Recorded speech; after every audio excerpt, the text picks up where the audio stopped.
At Delaware Orthopaedic Specialists, you're never left in the dark. Not only are they the only fellowship-trained surgery center here in the state of Delaware, all of their providers are also specialists, which means that they're focusing on each and every part of the body specifically, so that when you come in with knee pain, you're getting a doctor specifically devoted to that. Wrist pain, wrist doctor, foot pain, foot doctor, so on and so forth. Why would you go anywhere where you're just going to get a general doctor that knows overall body when you can get somebody that knows the ins and outs of your exact injury? They're going to hold your hand and walk you through each and every step of the process so that you won't have any questions and you'll know exactly what you should be expecting. My family and friends trust DOS, and you should too. Give them a call at 302-655-9494 or head on over to delortho.com. Let them know that Talkin 215 sent you. And after they give you phenomenal care, head on over to Google, give them a great review. Welcome to Talkin 215, your go-to podcast for everything you need to know about Philly sports. Whether you bleed green, trust the process, fly with the Flyers, or fight with the Fightins, this is the place where we break down Broad Street. Jake, Sean, and Joey deep dive into the heart of Philly sports culture, breaking down games, roster moves, and sharing the stories that make the 215 truly legendary. So grab a cheesesteak, settle in, and let's get to Talkin 215. Now here's your host, Jake Biasato. Just a few days from Eagles kicking the season off down in Brazil. I'm here with Coach. We're going to be talking things, all birds, giving our annual prediction episode. We think Sean's going to be hopping in a little bit later. We're recording a little earlier than normal. Had some work stuff come up, but Coach, how we doing? Doing great, man. Football is in the air. I can feel it. I can smell it. I can see it. I can hear it. Football is around the corner. I'm telling you, man, I am super excited. If you've been like we have and just been in kind of like this funk where the Phillies are kind of playing like ass, there's no Sixers, there's no Flyers. I mean, what are we really doing? Football's here, baby. We're back. Yeah, it is. We are back. And speaking of football, week 1, obviously we all know next Friday down in Brazil, but we're going to be over at home base of Delaware. Sweet Sports Bar right off of Route 202. Key, Real Mama Eagle, going to be co-hosting the event with us. We got giveaways as always. We got drink specials going on all game long. I think they have 35 TVs, and they're going to be having game audio of just the birds. It's going to be all birds all night, just playing the game. We're going to be there doing pregame show, halftime show, and a postgame show. Again, prizes, drink specials going on all game long. So definitely hope to find you over there. I have a link on our Twitter posted. You want to guarantee yourself a seat, go on there and reserve a table. It's free to reserve. It's not like a cover charge or anything. It just locks in your seat. And I talked to the general manager literally yesterday. He said there's like 4 tables left. It's going to be, 100 plus people in there. It's going to be nuts. Get your table now. Get it in. No, seriously, you're going to have to. It's standing room only. We're going to be at the CP Rankin standing room outfield section if you don't lock in this table. But no, excited to have you on, Coach. I always love this episode. It's a little bit laid back. We're not typically arguing about James Bradbury making the team. We are going to argue about that later. But we're not going nuts about, Sean gave a Madden ranking and I gave an MLB The Show ranking and all this bullshit. We just are going to talk about our favorite team and our expectations heading into this season. Coach, you want to start off with going down the schedule, wins and losses? Do you want to go ahead and I have kind of the Vegas over-unders for this season for everybody? Or where you want to kick things off? Give me your over-unders. I like it's just you and me right now. Let's go ahead and start that off over-unders. I want to see where you're at. Let's see where I'm at. Let's do it. I got to pull up my little note sheet here. Obviously wasn't super well prepared. What are you going to do? Well, let me ask you, Jake, while you're looking that up, 53-man roster as we're recording this episode just came out today. Now, as we know, even though that's the 53, it could change in the next 24 to 48 hours with signing someone and cutting somebody, picking somebody up and releasing somebody. Let me ask you, were there any surprises to you? Did it go pretty much straightforward? Were you disappointed by anybody that was on there? Did you expect something else? What were your overall thoughts? No, I mean, obviously the big one I already touched on, James Bradbury making this team. I'm pretty surprised, but it also tell me if I'm way overthinking this. Dallas lost their cornerback for at least 6 to 8 weeks. The other one they let go. And the other one's coming off of an injury. Is there anything they don't want to put James Bradbury out there with the 3% chance he has some semblance of a successful season and Dallas picks him up? Is there anything to that, or am I way overthinking this? I don't remember off the top of my head what type of coverage Zimmer likes to run. I know he's their new defensive coordinator over there. I think there's a slim chance if maybe it's a zone-based defense, but if they incorporate a decent amount of man, I'd say there's next to 0% chance of that happening. If you look at Dallas's defensive back roster, they're typically young. They take chances on young guys. They let young guys play, rookies, second-year guys, and let them develop in that position. I mean, they did have that one-off with Stephon Gilmore, and that worked out pretty well. But generally, they're not in that market. I think it's slim. I really do, especially when these two teams are going to be fighting for the NFC East crown. I doubt it. Yeah, no, I'm kind of thinking as I was saying it again, like, doesn't really seem like it, but maybe a little bit something to think there. But I also think, like we talked about, there's no difference in cap whether they keep him or cut him. Yeah. I guess they're just going to be like, hey, let's leave him on there for right now. Maybe he figures something out. And if he doesn't, we can always have the opportunity once, somebody comes off of IR or somebody really starts tearing it up and that they can bring up off the practice squad or anything. Like, we have an extremely young cornerback core. And you saw I was personally a little bit surprised that Eli Ricks made the 53. Yeah. That was one that definitely kind of surprised me. You really heard nothing out of training camp, out of the preseason about Ricks. He obviously was a surprise last year, undrafted free agent, to come on and have a few decent little spot coverages here and there. And I thought he looked pretty good in training camp. But to see him make the 53 this year with the amount of depth there in that position, with us drafting 2 cornerbacks in this year's draft, with so many questions when it comes to wide receivers, running backs, everything like that, I was a little bit surprised there. I'll be honest with you, Jake, to kind of like jump back on your question about James Bradberry in Dallas. I think if there's a cornerback needy team, and I think they would take a look at Ricks more than they would Bradberry if a team wanted to do that. No, a lot cheaper financially. You get an athletic younger guy. Not saying that, it's Eli Ricks, the team needs to trade for him. I'm just saying, but if they had the choice, seeing as the Eagles kept 7 corners or however many defensive backs we kept a ton of defensive backs, and not everybody can play.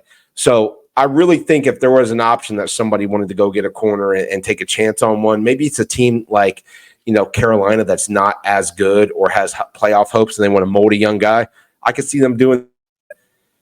I think in any other year, Ricks would have been a lock to make the team. I'm good for him that he made it this year so far. For sure. I just think with the depth and as many young kids as we have on the team in that position, I was like, is this kind of overkill? Because he's not going to start over Quignon. He's not going to start over Mitchell. He's not going to start over DeJean. I mean, we don't know about his nickel versatility. So to me, it was just kind of like, okay, I guess. No, exactly. It's like, all right, well, I'm not that upset about it, but is what it is. But now looking at the rest of the 53, one kind of thing that stood out to me was, do we have an official backup center right now? No, I tweeted that out because I thought, was his name Dylan McMahon, that the 6th round draft pick we had. Now, obviously, he could clear waivers or however that transaction works with him being a rookie, sign back to the practice squad. But I'm thinking about game day.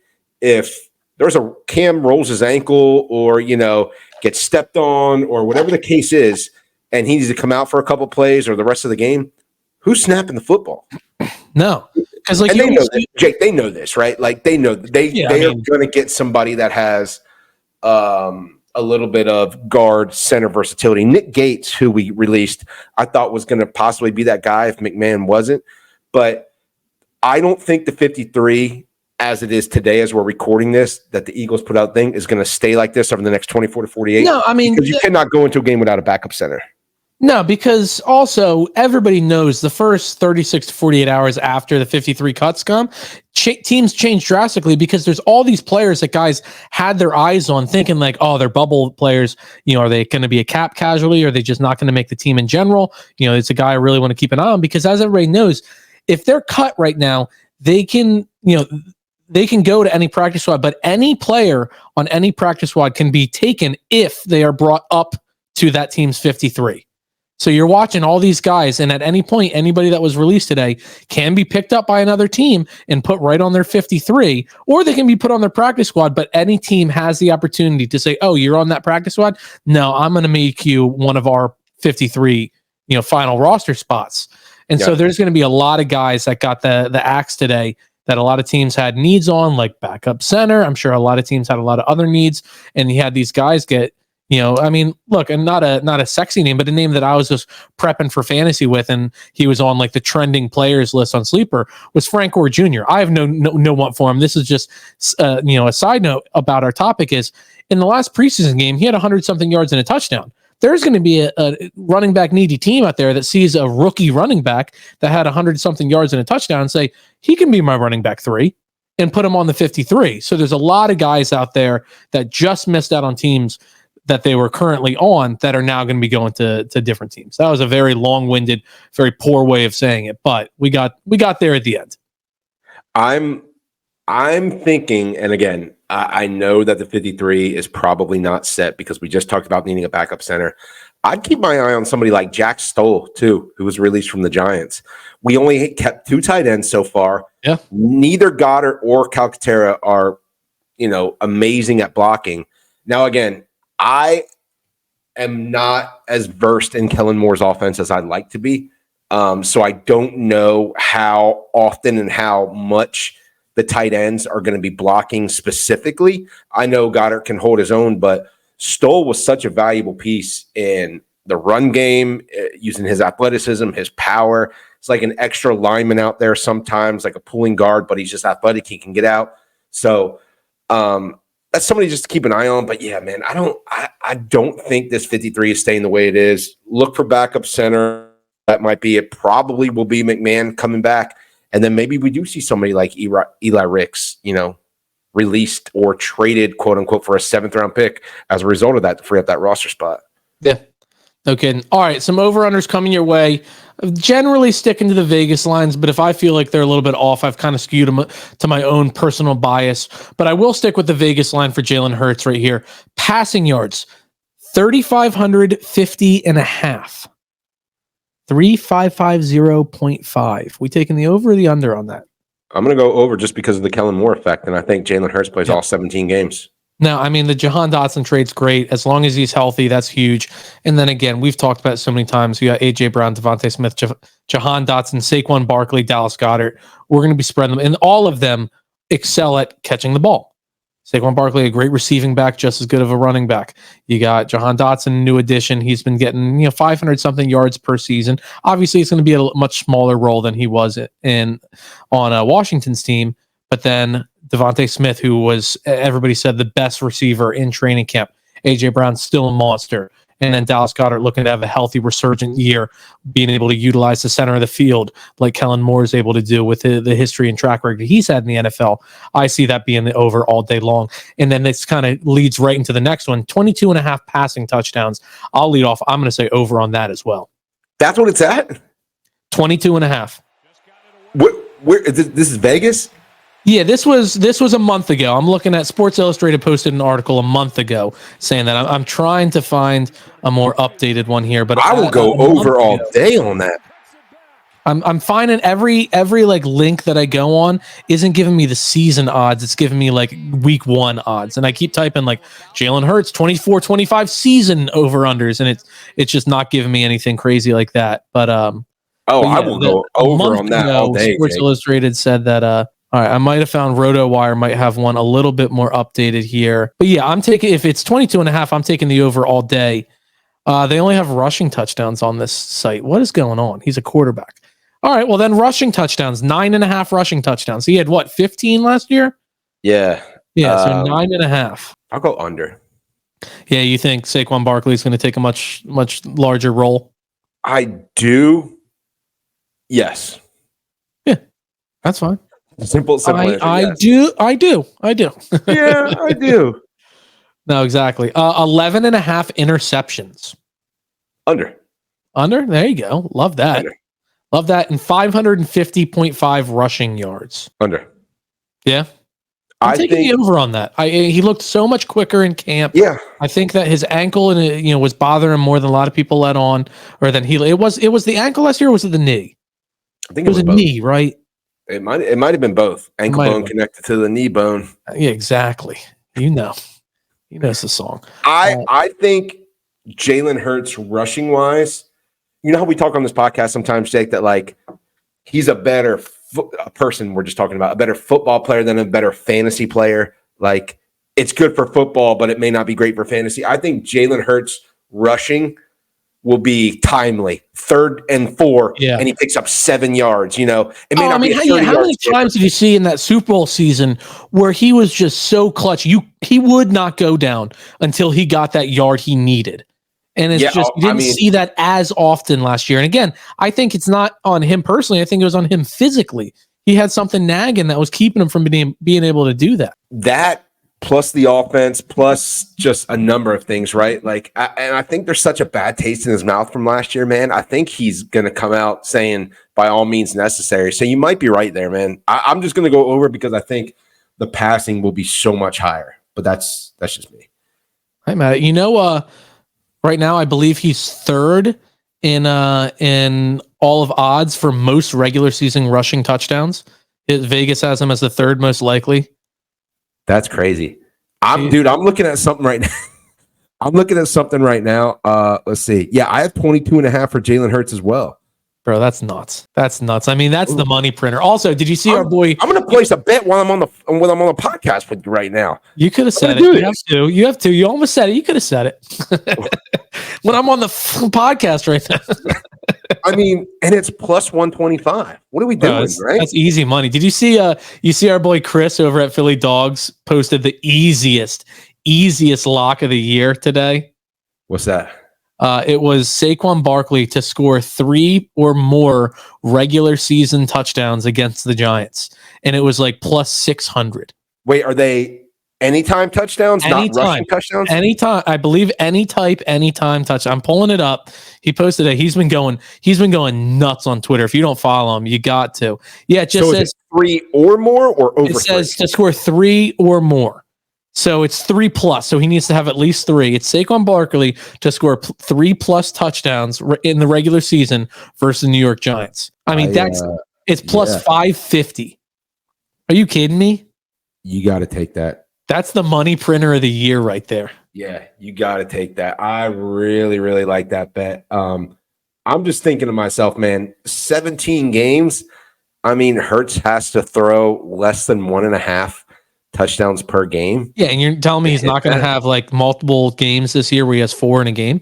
Yeah, man. For the people that always yell like, "Oh, Kellen abandons the run. He likes to throw too much. Okay, well, let's win money then. If that's the case, like, what are we doing? Like, we went from Quez Watkins to Jahan Dotson. We went from Miles Sanders and DeAndre Swift to Saquon Barkley. Like, yeah, I'm going to take the over on that number. All right, let's switch on over to another runner on the team, Saquon Barkley. Again, I'm trying to find something a little more updated, but what I'm seeing is like 1,000.5, 1,025.5 on total rushing yards. I mean, look, I understand we lost Jason Kelce right there in the middle, and we have to get a new right guard, and our right guard's now our center. Like, but we still have Jeff Stoutland. We still have 2 great bookends in Mailata and Johnson. We have one of the best left guards in football in Dickerson. 1,000 yards in a 17-game season for one of the top 3 rushers when healthy. Jake, do you think, and let me ask you this question, do you think Saquon Barkley can rush for 59 yards a game? Yes. I think okay, then there's your answer. Yeah. That's all it is. That's what the math is broken down. 59 yards a game. He might get that in a half, each week. I would go over on that.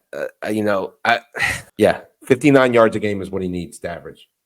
Yeah. Again, for anybody, obviously I need to get a little better about finding all of these actual stats and everything.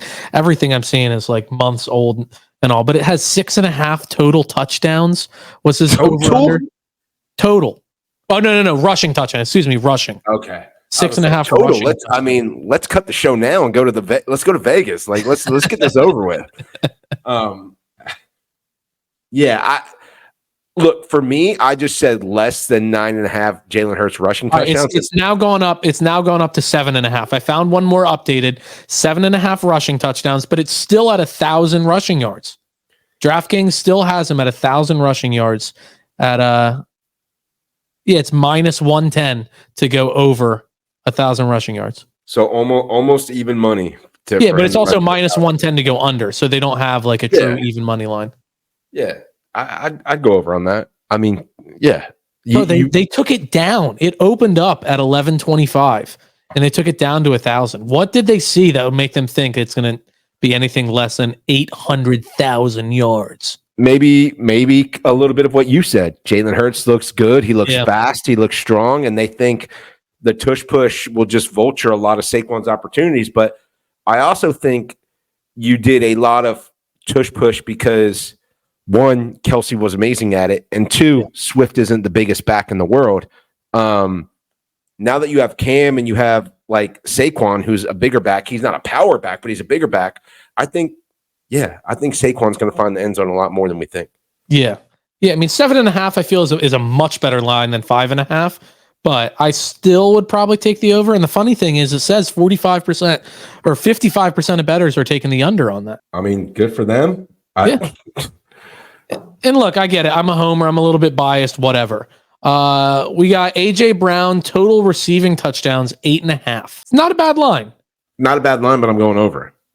Yeah. Because I took over on the Jalen Hurts touchdowns. I think him and Smitty can both have 10. I really do. Yeah. No, this offense, we talked about it all the time. This offense is not going to be what holds this team back. It's going to be the question marks on the defense.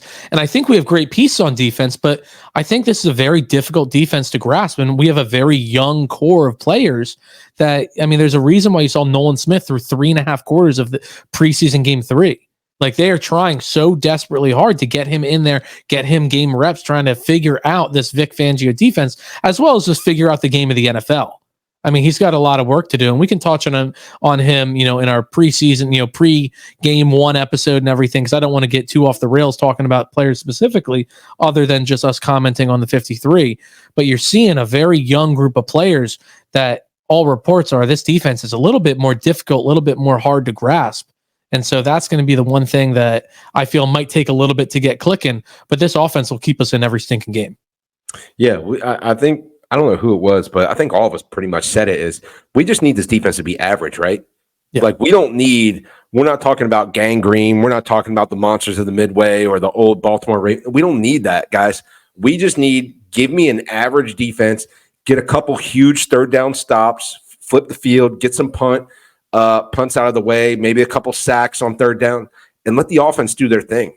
Like, I really feel like we're set up offensively to, if we want to ball control, run it, we could do that. If we want to air it out, we could do that. If we want to do a little bit of both, we could do that. So just defense, be middle of the pack, just not ass last like we were last year. And I think we'll go far. No, seriously. It looks like AJ Brown has a receiving yards over under at 1,225.5. That's a good number. That's a really good number. He's been basically 1,500 the last 2 years, right? He's been consecutive 1,400 plus. Yeah, he basically was 1,500 his first year and then 1,460 his second year. That's a good number. But I'd say over. I'd say over. I think it could be a situation where either Smitty or AJ has crazy yards numbers and the other one has crazy touchdown numbers. Does that make sense? Yeah, no, totally. Like maybe AJ has 12 touchdowns, but Smitty has 1,400 yards and AJ has 1,100, something like that. No, seriously. Pick your poison type shit, I guess. Yeah. And then just something a little bit kind of fun that I don't even have the Vegas stuff in front of me, but over under total interceptions for the team, 12.5. Under. That's under. I don't know. Over. That's over. I mean, 12.5. What did they have last year? What's normal? You guys are really making me work today. Damn. Let me look it up. Eagles 2024 interceptions. We were trash last year on defense. So I'm curious. Yeah, no, we couldn't get a takeaway to save our life last year. It was nuts. Of course, they're not giving me anything here. What the hell? Keep talking. Just fill the void here. I think the reason that me and Jake are like trying to do over-unders to figure out what the hell is going on, all this, like we're so damn excited, man, about the damn season around the corner. Okay. Oh, geez. Eagles had 9 interceptions last year. God. All right, CJ, give me over. Fuck it. Give me over. Dude, 9 is awful. 9 was good for 24th in the NFL. Yeah, I'm going over, baby. Oh, that's terrible. Yeah, I mean, look, you got CJ GJ, you got Isaiah Rodgers, I think is going to be a ball hawk. I really think he's going to go nuts. You got Q out there proving his stuff. I think he's getting 2 or 3. And I don't think that's ridiculous to say. I think he's going to have two or 3. I'd say it's much more likely he gets more than 3 than less than 2. Like if I'm saying 2 to 3 and it's like, number, what's more likely, him get more than 3 or less than 2? I'm definitely taking the more than 3. It's way more likely than him getting, I'll even say him getting 2 or less. Oh, wow. That's bullish. No, I think he has a higher chance of getting 4 than he does 2. I don't know. I think it depends on how they use him and where he plays and how often he does. And is he going to be targeted on that play? I mean, look, I got high hopes for the kid. But yeah, he can't intercept the ball that he's not targeted on. Well, tip drill, maybe. That's true. But no, I'm real high on him. Sacks. I'm going to go total team sacks. 40. Over barely. Yeah? Yeah, barely over. I think somebody has a resurgent year, like maybe Josh Sweat. I was going to say Josh Sweat. Yeah, and I think Fangio's disguise style defense, you don't know where people are coming from. You're going to see more linebacker sacks than you have in Philadelphia in a long time. Yeah. All I know is they had this stinking one site that I'm looking at they had 43 last year. Oh, yeah, if they had 43 last year, they're going over 40 this year. Yeah, I'll definitely go over there. Yeah, I mean, Bryce Huff, you got Brandon Graham on his final season. He's going to be going nuts. Again, going nuts as in he's going to be trying to go nuts. I see him getting 5 or 6. Sure, all day. Josh Sweat's going to be trying to earn that new contract that he got. Again, Bryce Huff is going to be trying to just show Philadelphia what he can bring. Got that massive contract after being an undrafted free agent. And then, I mean, look, you don't have a lot of depth at that defensive end position. We just named 3 of them. And then Nolan Smith and Patrick Johnson. I think a lot of our pressure might come from the interior too, but yeah, I mean, obviously we're not even mentioning Jalen Carter here, who's going to be an animal. Yeah, and that's what I was getting at. And I think that this defense, and I said it when we had Sean and Tom on the show a week or 2 back. I don't know if any one defender on this team will have double-digit sacks, but I think collectively you'll have a bunch of guys that have like 6, 7, 8, and 9, if that makes sense. Yeah, I'm mad at it. Adding up, like you might have like Devin White that has like 5, Zach Bond that has 4, and you have 9 sacks from your linebacking core just right there. So factoring all that in, the disguise, the manipulation, the blitzes, all that stuff, I think the sack numbers as a team will be up there, but maybe not individually. Look, I know Nola's pitching pretty well here into the 5th, but Jose Altuve's up. Can we just bring our hardest thrower and just beam him right in the kidneys? I would load the bases, but I don't care. Well, the next batter is going yard for a grand slam to tie it up if that's the case. Yeah, I guess. I love the crowd booing the shit out of him the other night. Oh, good. Yeah. I mean, look, like we all know how the World Series ended up, but being at the World Series Game 3, we were ripping into the Astros, every single player. Don't cheat. Yeah. Oh, yeah. Don't cheat. The chants were absolutely nuts all game long. But yeah, so we got some defense, we got some offense. I guess I will touch a little bit of Nolan Smith. Nolan Smith over under 1.5 sacks. I'll go over. I think he'll get some garbage time sacks. I'll put it to you like that. Yeah, you think like that one in the preseason, he might luck into one here or there too. Nice play, Trey. Yeah, real nice play, dude. We are right on. We are finally tuned in. Okay. Usually one of us is like, oh yeah, and then 5 seconds later, the other one's trying. We're locked in here. We're both still we're both still way fucking behind.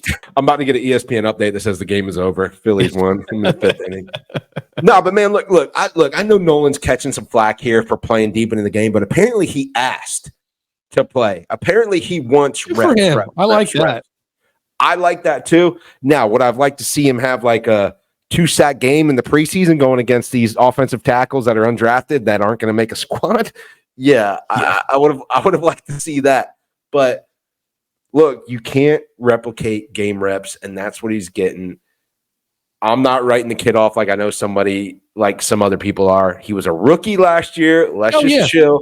You know, he'll take strides. He'll make it happen. I don't know if he's ever going to be that double-digit sack guy. I think he might be more of a menace than anything, like a pesky defender. Yeah, you need that.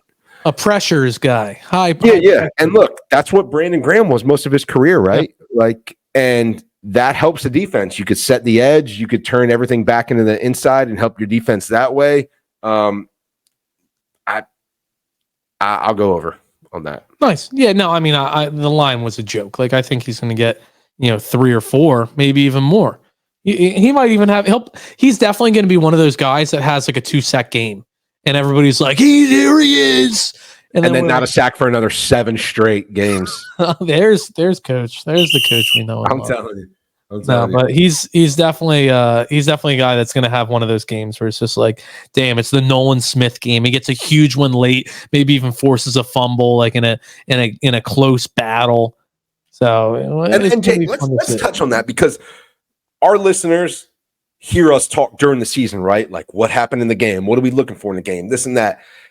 You just touched on something so perfect, like a late in the game sack or something like that. A timely sack. Nothing gets me harder than just a timely sack. I think feel it that in is sack. That is one thing that we always talk about on this show, right? We talk about like it's not when you it's not when you how many catches you get in the game. Like where everybody's like, oh, Jahan Dotson, he's not going to have a huge role. We don't need him to have a huge role. But if it's 3rd and 6, I need him to catch that 7-yard pass. Yep. And I'm cool with it. I don't need him to go for 70 yards and a touchdown a game. Same thing with these sacks that we're talking about, the over-under, team sacks. Like if you get a sack on 1st down and a sack on 2nd down, and all of a sudden it's 3rd and 18 and they pick up 20 yards, great, you got 2 sacks on the first drive, but what does that really mean? I need these sacks to come on 3rd down. I need these catches to come on 3rd down. I need these touchdowns to come on 4th and goal. That's when I need this stuff. We talk about this shit with the Phillies all the time, right? Oh, this person went 3 for 4. This person went 2 for 5. This person went this. But what happened when there was runners on 2nd and 3rd and no out, and you struck out?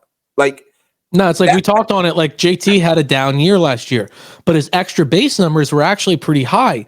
But they always came with 2 outs and nobody on base. I don't care if you get a triple if the next guy gets out. Like, wow, that triple like really at one point he had 20 more extra base hits than Alec Boehm and 40 less RBIs. That's what I'm talking about. That is exactly what I'm talking about. It's kind of like a check down quarterback that has a great completion percentage, right? Like we saw Kenny Pickett in the preseason. Bro, he was 12 of 13. Bro, we saw like 42 yards in the Super Bowl. Like let's talk about check downs. Yeah. Kenny Pickett in the preseason. We saw Brock Purdy on prime. You could be like, oh, he's super accurate. He's completing his passes. There's context to everything, man. And I really think the Eagles, if they want to take that next step, if we want to win the Super Bowl, those sacks got to come on 3rd down. Those big returns got to come late in the game. Those tush pushes, whatever it is, they got to come in the 4th quarter where you're wearing the team down. That's the shit that we need. Yeah. No, seriously, timely sacks, timely stops. Just it's like it's late in the game. We're up by 4, but they're driving. They need to get a field goal doesn't win it for them, but they're in the red zone. They're going for it on 4th and 4 and actually getting the stop there. Like how many times last year did we see the Eagles just unable to put the game on ice? Like up by a point or 2 late in the game and never being able to just put it away. Not only that, is announcers calling what we're doing on offense and then calling where the ball was going when we were on defense. They're like, oh, they got a linebacker guarding the slot receiver right here. They're going to do a quick pivot route. And there it was, a 1st down. No. And it was so predictable to everyone but the staff. And I think that's what a huge issue was. Now you have Vic Fangio back there who's not going to be told shit. And then you also have Kellen Moore who owns that offense, every piece of that offense. So I'm excited to see the huge difference there. You know what that sound is. That's the sound of summer, and there's no better way to kick off this summer season than with an ice-cold Dewey beer. Dewey Beer recently voted the #1 brew pub in the nation. The nation, #1 brew pub with locations in Delaware and even in Colorado, has some of the coldest, crispest, most delicious beer I have ever tasted. And you're going to be able to get it for free at the Talkin 215 free beer Phillies tailgates. You know we're always advertising them on our social media, but enough about that. Let's talk about Dewey for a little bit. Locally owned and operated, they use only the finest ingredients and go through a painstaking process to make sure that the best product possible is in that can, and you need that can in your hand. Head on over to deweybeerco.com to see where Dewey is sold near you and get yourself some of the delicious El Trono, Swishy Pants, or any of their other incredible beers. Dewey Beer. Let's kick off summer right, folks. Well, look, we just got Papa Sean in the feed here. And before we get into everybody's favorite time where we're going to do the whole season projections week by week, we got to go into under the blue tent, not into the blue tent, under the blue tent. Who cares? We're going to the blue tent with everybody's favorite world-renowned sports surgeon, Dr. Joseph Mesa, from our friends over at Delaware Orthopaedic Specialists. Doc, it is always a pleasure to have you on. You're rocking the scrubs. I've never seen somebody look better in scrubs. And as a paramedic, I see a lot of scrubs. You just got me out of the OR, so there you go. Look, I'm just kidding. Well, we greatly appreciate the time, Doc. I want to get right into it. This is a question and kind of a take that you've heard for, I want to say, almost the past decade coming out of Philadelphia Eagles. And that's the whole, why aren't they playing their starters in the preseason? Their bodies aren't going to be ready for the hard contact that comes in the regular season. They're not going to be ready they're going to see this big influx in soft tissue injuries because they're not having the contact and all. Is there any real truth to that? Or do you think it's actually kind of wise to play it safe and avoid those unnecessary hits in games that don't matter? Well, I think if you look at football, it's a game of cumulative trauma. So I think if there's a chance that you can avoid it, it's helpful. I think there's a fine line between preparedness and overuse. And I think, you see the guys that get hurt preseason and you shake your head and you're like, oh man, that was terrible. But I think there's got to be some sort of compromise. I don't think your first real live action should be in the home opener. I think there should be some, even if it's a series, a quarter or something where there is some exposure. I like to see them shake some of the rust off, so to speak, against an opponent and not in like these controlled practice settings like in a preseason game. And that's my bias. I think you can't, it's like coming off an injury. You're not going to be sharp your first time on the field. So I think you really need some of that. I don't agree with the entire shutdown of the entire preseason. I think because the Patriots got away with it with Tom Brady, I think a lot of people are like, well, we're going to preserve our starters. And I think there's some validity to that, but I think you got to get some live play. Yeah. Now, and I believe that they actually thought that as well, but unfortunately, they were only going to be playing them in either preseason game 1 or 2. And preseason game 1, it was raining almost throughout the game and rained pretty heavily just prior to it. And then preseason game 2, it was a monsoon just before the game. And then it cleared up at game time. And that kind of made them a little bit skeptical to put them out there because, as we all know, like a sloppy, disgusting surface playing on, you can risk so many different injuries from just losing your footing, losing your balance, all stuff like that. So I think they did want to put some guys out there, but they just didn't want to risk it when they saw the field conditions. And that's true. I mean, I agree. I think, when weather conditions aren't permitting and you have the luxury of not playing people, you probably should rest them. But it's unfortunate that it broke down that way. And I agree. I think game 3 is not the time to put your starters out. Yeah. Preseason game 3. No, for sure. Doc, sticking with the Birds, we've talked about them a number of times, but I just want to bring it up one more time for people that didn't have the chance to hear you talk about him. Sidney Brown, January 7th of this year, suffered a torn ACL. January 26th, I believe, he had the surgery done about 2.5, 3 weeks after the actual injury itself. come week 1 would be just under 9 months. It'd be about 8.5 months. They put him on the PUP list, so he's not going to be coming back until at least the second week of October. Do you think he'd be able to come back pretty strongly from there, or do you think he's just going to be kind of returning to practice, getting back into form, and we might not see him until November? I think it's going to be a delayed thing. I think putting him in the PUP list is strategic because it gives him an extra spot. And I think that, I actually went to one of the practices and watched him, and he was doing drills in isolation. He was doing things, and that was about a month ago with agility stuff. So I think he's close. But I agree. I think you can't just put him in whole hog. I think you're going to have to slowly reintroduce him through practice and through games and certain situational plays. And then as he gets better, gets his sea legs back, get him in more regularly. Nice. Yeah, I mean, look, I love what I've seen out of Tristan McCollum. Like, obviously, we're talking about playing against scrubs in the preseason, but the guy looks very instinctual. So in the meantime, hopefully not seeing James Bradbury out there too much because they did list him as a safety on their 53. But Tristan McCollum definitely kind of steadies the waters a little bit there. Anais Smith starting this season out on IR, but does technically make the team, just starts on IR to not take up a 53 spot. Coach, do you even know really what the injury was there? Do you know what's going on that put him on IR? Yeah. So it's roster manipulation. Doc, I don't know if you have any experience with that, where a GM will lie about an injury to not count a guy against the 53, but he looked fine in practice. He looked fine in the game. And then as roster cuts came down to it, oh, my knee's kind of hurting me here. Doc, with you being in, sports medicine professions, have you seen / heard of things like that? I know it exists, but do we think that's what happened here?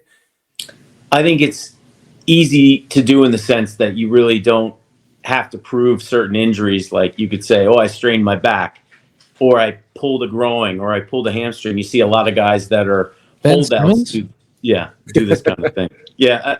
So I think there is a little bit of gamesmanship with this. I think it's strategic, and you can easily say, doing that. I don't know if it's like so obvious that it's worded to him like, hey, we're going to do this, but I think there is some element to that. Yeah, and like you said, the preponderance of doubt, right? You can't really prove something like that. Right. I have a really stupid question for you, and it's kind of like half-hearted. But Rob Thompson with the Phillies likes to give his guys a full day of rest sometimes, especially when we're either in a slump or we need a big game. Like, for example, Bryce Harper, we're resting him today. And then you'll have a situation where it's the bottom of the 8th, or something like that, and there's runners on second and third with 2 outs, and it's a perfect pinch hit opportunity, and he doesn't use one of your best players, whether it be JT, whether it be Harper, because they're resting, to pinch hit, and he says, I'm trying to preserve their long-term health. I know it's a stupid question, but that one singular at-bat, how much of a wrench would that throw in for your quote-unquote rest day if you had to play the next day? I would say it would be a fluke if they got hurt at that side. And I think the adrenaline of going up in a clutch situation far outweighs any risk. And no, I don't think it's going to make any difference. These guys are professional athletes. If you tell me one at bat's going to throw them off, then you're telling me they're weaker or than I ever imagined. And I don't think it would make a difference. I think a lot of that is gamesmanship, or maybe saying I don't want to admit that I should have and didn't. So I completely agree, but I'm glad to get the medical professional opinion on that. Yeah. Completely agree. No, I'm with you. Now, Doc, I really appreciate your time with all the injuries and everything. Before we let you go, got to know your season total win prediction. We won't go week by week for you. Vegas has it at 10.5. I think that's a crazy line. But we're going to get into ours here momentarily. But look, total wins, where are you at? I don't know. I anticipating them having a good bounce back year. I think it was the Super Bowl hangover. You guys were mentioning the coaching. I think that was huge. I think they're in a good place right now. I think they're motivated. I think they want to prove the doubters, the Nick, whatever his name is, wrong. Nick, right? Yeah. Nick wrong. I mean, that guy's still butthurt from the Super Bowl that, Jalen Hurts outperformed Mahomes, and he won't let it go. But other than that, I optimistically am going to say 12 wins. Nice.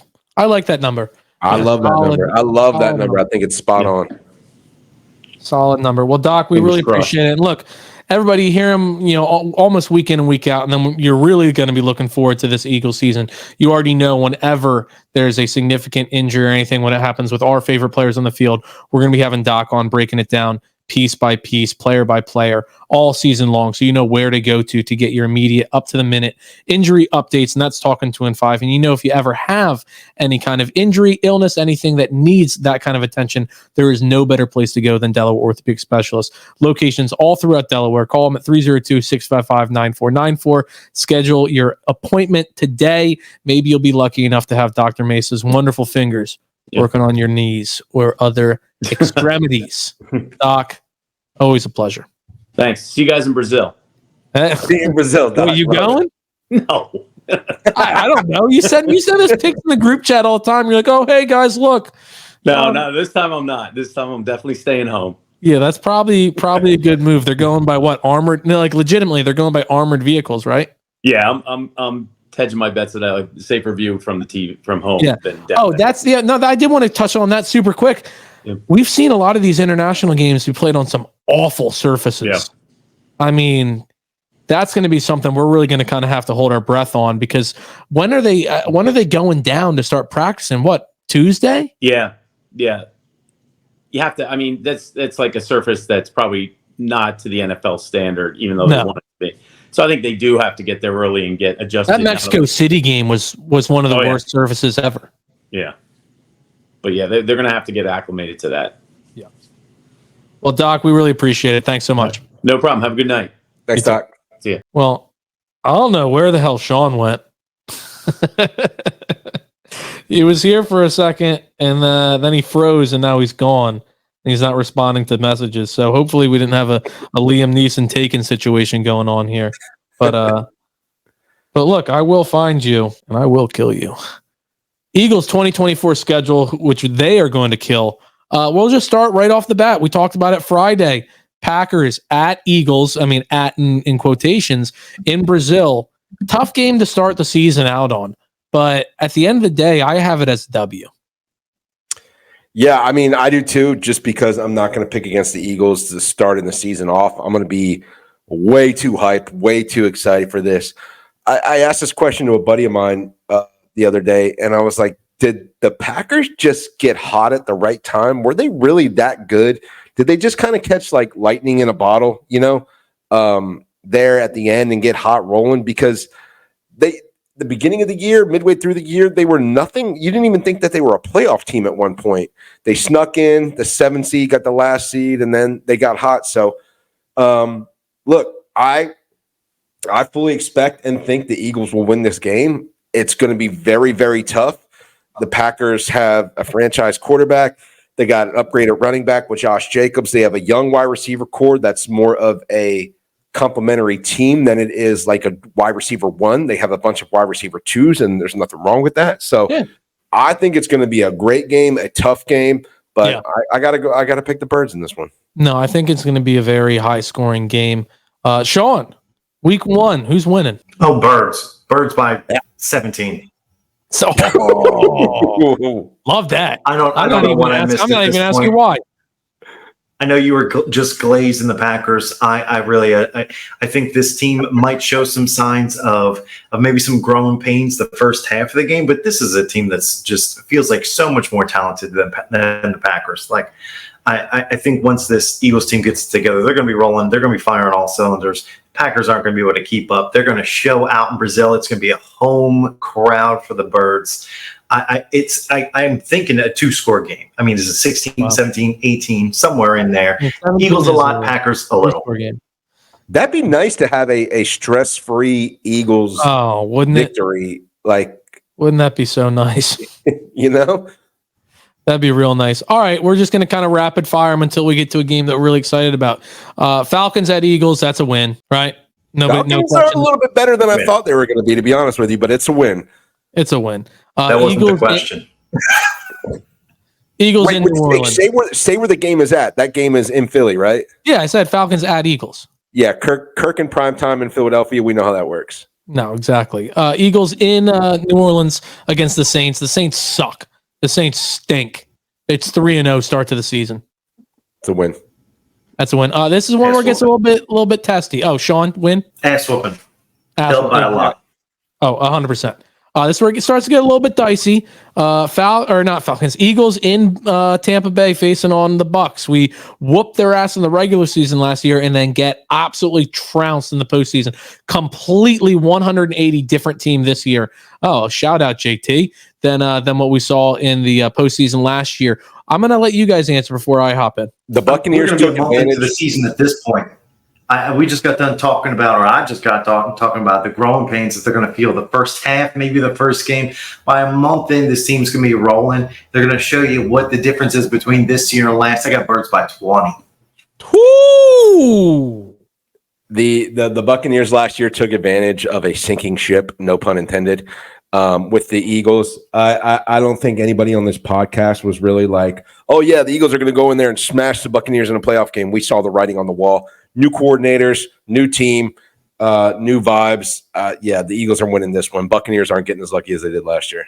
All right, 4-0, clean sweep. Then we're going into the bye for week 5. We're coming out of the bye. Browns in Philadelphia. This is where I firmly say ass whooping. I'm talking 4+ interceptions, 7+ sacks. Fuck Deshaun Watson. And the Eagles win by 50. I'm not going to fight that. I'm not going to fight that at all. The Cleveland Browns, they're probably going to be okay, depending on how Deshaun Watson ends up playing. But there's no way they're leaving Lincoln Financial Field with a win. No. It's probably a bit closer than that, but I'm not going to pick this game to all of a sudden sound measured. I'm saying by 50, but yeah, I'm always going to be team fuck Deshaun Watson. So I'll pick an Eagles win in that one. The Browns defense is very, very legit. I will say that. But I still think Nick Chubb will be out by that point, if not barely nursing it back. So I'll take the Eagles in this one. Yeah. Now we're starting out 5-0 there. Make it 6-0. Eagles in New York facing the Giants. Saquon Barkley going to go absolutely nuts. We already touched on it earlier. The lock of the year is for Saquon Barkley to have 3 or more touchdowns in the entire regular season against the Giants. He's getting 3 in that first game. That's a lock. That's an Eagles win. That's 6-0. Now we're getting testy. Eagles heading to Cincinnati to face on Joe Cool Burrow. It's 4:25 game. It's a little testy. At this point, we got to start saying, this team's going to win or lose probably, 3 games, maybe 4 games. At this point, we're probably bound to lose one, lose a little bit of steam. I'm going to say we take our first L by 3 points here. Yeah, I have it as a loss. I'm going to be honest. You asked me that Thursday before the game. I'm telling you, a 14-point win. I have picked the Bengals as one of my most overrated teams this year. Bengals? One of the most overrated teams this year. We don't know if Joe Burrow can throw a football with his wrist injury. I'm not even kidding. We don't know if his arm strength, that's what we should ask Doc. That injury is more serious than we think. Second of all, we'll ask him, heading into Jamar Chase has practiced one time, and that was today, leading up to this season. They lost Tyler Boyd in free agency. They don't have Joe Mixon anymore. That defense sucks. So I think if you can just hold Jamar Chase in check, easier said than done. I understand that, but I trust a mastermind in Fangio to be able to shift coverage to him. Their offensive line isn't even that great either. I got this as an Eagles win, guys. This isn't going to be the spot where the Eagles stumble to me. Damn. So we got 7-0 coach, 6-1, Sean and I. And then we're going, Jags in Philly. We all know how that game goes. Coach is going to it. He goes to very few wins. That might change your answer right there. The fact that I'm going to it. Very few wins, but he goes to every worst weather catastrophe possible. So it's going to be a rainy, ugly win, just like it was last time they played him. Yeah, Jalen Hurts is going to get struck by lightning by halftime. We're still going to get the dub. We are retiring Shady McCoy. We're not retiring his number, but we are inducting him in the Eagles Wall of Fame, I believe. Yes, sir. Shady McCoy on that night. Doug Peterson returns Sunday Night Football. I believe it's just the Eagles Hall of Fame. I think it's the Phillies Wall of Fame, the Eagles Hall of Fame. Whatever it's called. So the vibes are going to be electric. Dougie P's back. Sunday Night Football, national television. That's an Eagles dub. I get to witness one live, so I can bring my winning percentage up to like 4.6%. There we go. 8-0, 7-1. Now we're going to Dallas. First game against the Cowboys, November 10th in Dallas, 4:25 game. Look, I think they're going to win. I think Dallas is really going to be struggling defensively. We talked about it earlier this episode about the injuries they have to their secondary. That's going to be right about the time that their cornerback's going to be coming back. But again, if he is, it's his first game action. He's going to be rusty. I think you target him aggressively right in that game. But overall, we normally do not win in Dallas. I think Kellen Moore revenge game into the team that let him completely walk, never even entertain the idea of him being the head coach. He knows a lot of that team, a lot of their tendencies. I think it's going to be Eagles, and I think it's going to be a 2-score game. Yeah, the last couple of years, I have to chalk the Dallas game in Dallas as an L. We never sweep them for the year. Listen, much has been said about how terrible their free agency has been, but they still have been a very good team the last couple of years. I can't expect them to make that big of a plunge to where we would sweep them, right? I mean, the rivalry is just too good. Those guys will be playing up against us in their home stadium. So I'm going to chalk this one up as an L. And here's where coach comes in and with another loss. I got an L for the Eagles here, unfortunately. Like Sean said, weird shit happens when we play in Dallas, whether it be a missed call, a fumble, jumping on a fumble, and the refs don't give it to us, a horrible pass interference that doesn't need to be called. It's just weird shit happens in Dallas. So I'm going to give them the loss there just because, like Sean said, we're going to split with the Cowboys. So I'll do the home and home. All right, fair enough. So we got 2 8-1s and a 7-2. And then it's a clean sweep win, Commanders at Philadelphia. Yes. There we go. Yeah, Thursday night game, prime time in Philly. And then we're going to, it's essentially, we lost a home game to start the year because it's going to be, over in Brazil, but we gained another home game because we're playing the Rams in Philadelphia West. As usually they say like 70% Eagles fans in the Rams stadium, because I will firmly stand behind LA is not a sports city. It's a joke that there's so many sports teams there. LA doesn't give a shit about professional sports. But I'll take an extra home game. I get with the Rams coming to Philly really quick, as fast as you can. No, we're going to LA. Oh, it's in LA. Yeah, we gained a home game because it's in LA. Either way, yeah, I see what you're saying. Real quick before I answer this, name one Rams defensive starter. Go. Can't. There's my answer. If that helps you. Can't do it. So 2 9-1s. Sean, you going to 8-2 here? You're saying a win against the Rams? Oh, absolutely.